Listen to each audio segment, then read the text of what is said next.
Comment font-ils pour encaisser autant sans craquer? En politique, la pression est quotidienne. Qu'est-ce que tu viens faire le ticket?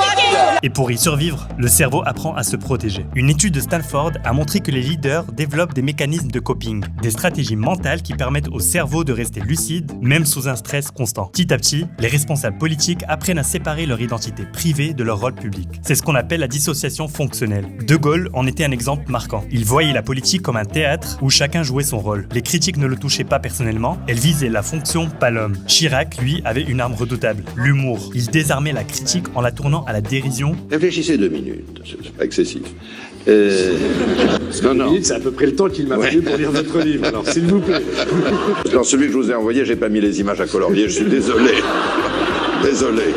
Mitterrand, au contraire, ne montrait jamais ses émotions. Son sang-froid, presque glacé, était une façon de garder le contrôle et le pouvoir psychologique sur les autres. Je ne suis pas le Premier ministre, et vous n'êtes pas le Président de la République.